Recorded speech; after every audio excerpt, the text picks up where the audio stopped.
Eh bien bonjour, voilà, je vous accueille avec l'écran de Telecast dans sa partie statistique. On remarque qu'il y a eu une erreur pour une erreur corrigée, donc c'est un très bon compromis. Ici, la partie réception de la carte TBS 6925C. Donc nous sommes dans la partie Select PID, où j'ai rentré par ici les PID qui ne correspondent aux canaux qu'on reçoit dans Télé, pour Medcast, voilà, ici. Donc ici, les données qui sont reçues en temps réel. Surtout ne pas cocher Show All Active PID parce que ça rajoute des PID et ça donne des pics visibles dans le stream. Voilà.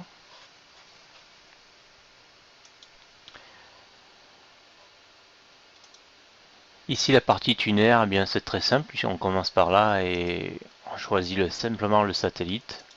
À partir de là, le transpondeur et tout sur la même ligne. Voilà. Donc ici le signal et la qualité. Je reçois à partir de l'antenne 1,20 m dont je me servais pour Envisat.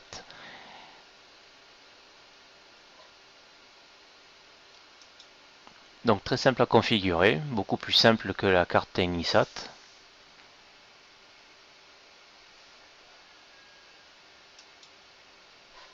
Voilà. Ici l'active channel en live.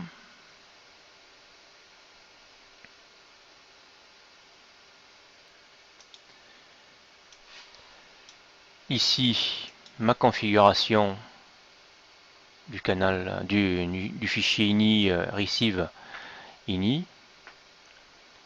Donc j'ai mis 1 giga pour la mémoire.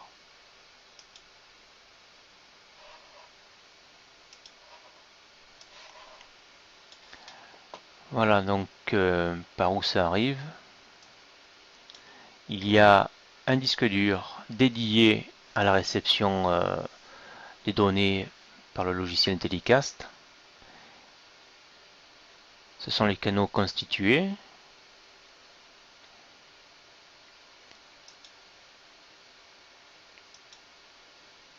Voilà.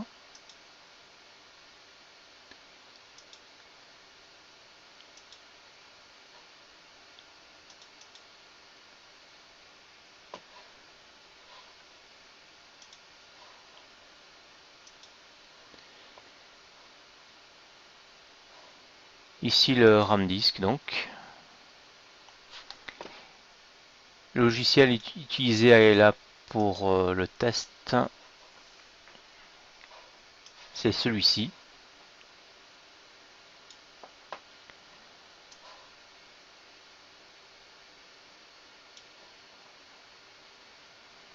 Il y a donc bien 1 giga en FAT32, très important.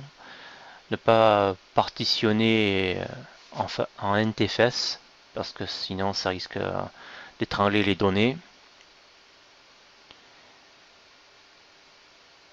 Alors le logiciel me donne la lettre automatiquement, c'est pas moi qui l'ai choisi celui-ci, mais il n'y a pas de souci, il n'y a pas de conflit si c'est pas la lettre Z, il n'y a pas de souci.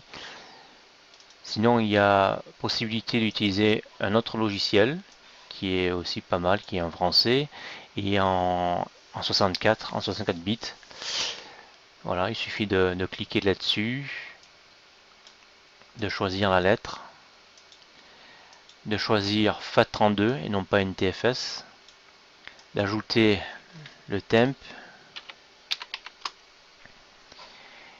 et de mettre la taille du disque que l'on veut. Voilà. Bon, je vais pas le faire parce que là c'est pas le but.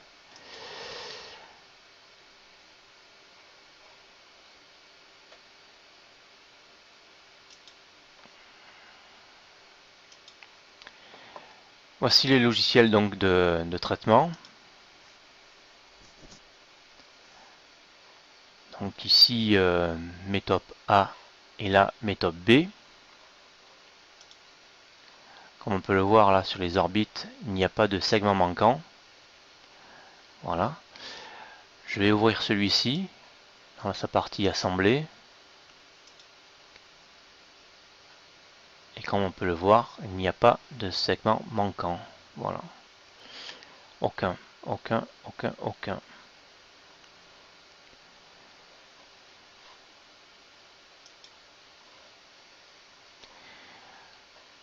Voilà, on fait un petit contrôle également dans le logiciel AVHR Manager.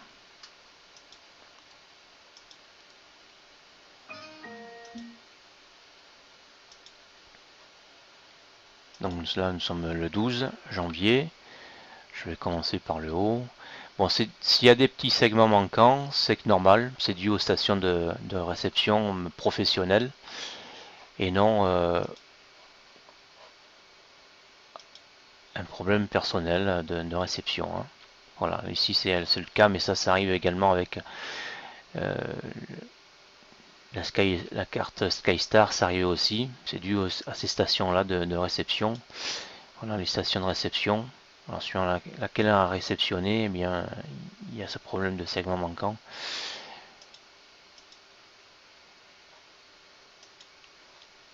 Voilà, je continue.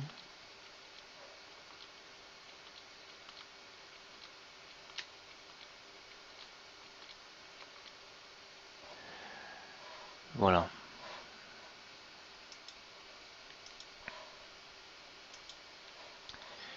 On va passer dans la partie géostationnaire. On va aller par exemple dans le Rapid Scan Service. Voilà. Allez, je fais charger. Je vais faire l'animation.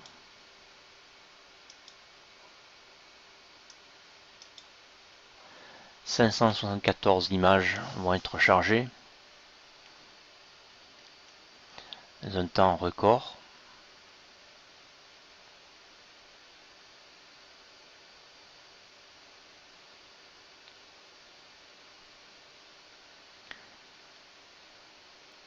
Voilà.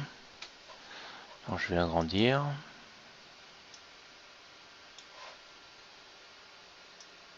Donc on peut voir que l'image est très fluide et il n'y a pas de segment manquant. Donc là ça part du 10 plutôt, du 10 janvier et ça finit le 12 aujourd'hui. Voilà, c'est reparti.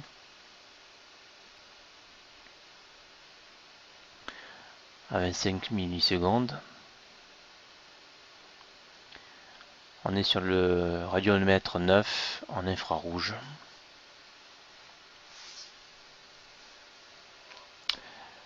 Voilà. On va faire un petit tour dans RGB Monitor. Donc là, on sommes le 12 janvier. La dernière image a été reçue, c'est à 13h45 TU. Voilà, je monte toutes les 15 minutes. Comme on peut vous le voir ici, il n'y a pas du tout une seule image qui a un problème de segment manquant. Voilà. Alors, on est à 5h du matin.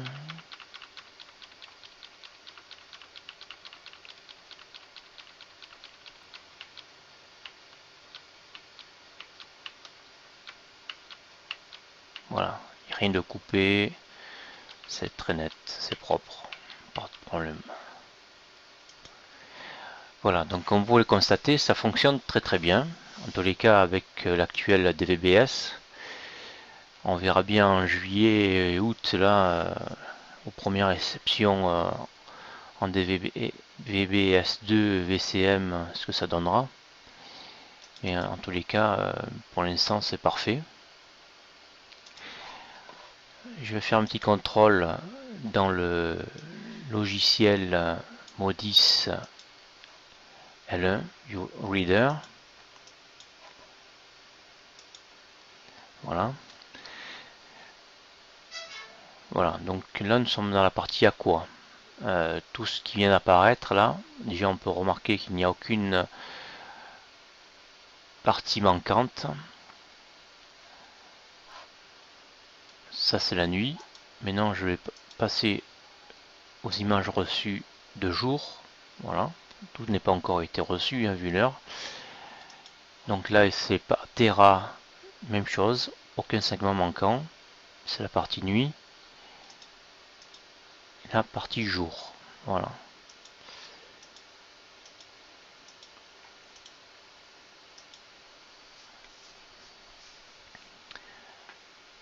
Voilà pour le traitement. Donc là on est dans la partie image native. Voilà. Donc là je suis dans la partie RGB. Voilà, je vais me centrer sur la France.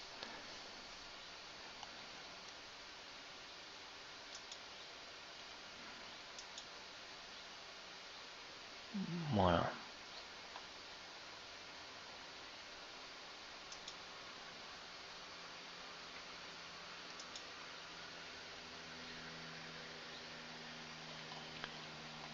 Voilà, ici on remarque qu'il y a pas mal d'avions, de traînées d'avions là, dans la partie H.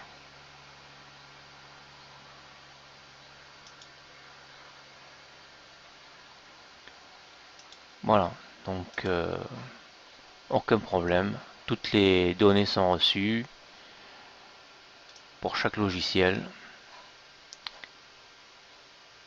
Vous avez pu le constater.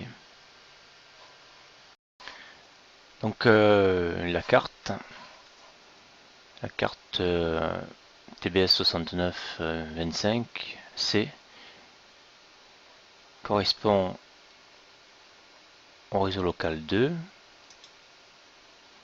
Voilà, dans la description c'est le Virtual MPE décodeur d'adapteur. Ici c'est très important de connaître l'adresse de la carte pour pouvoir après configurer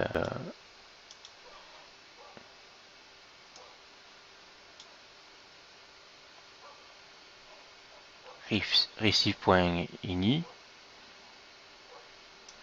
Cette partie là est à modifier parce que par défaut c'est l'adresse IP de la carte Technisat sous XP.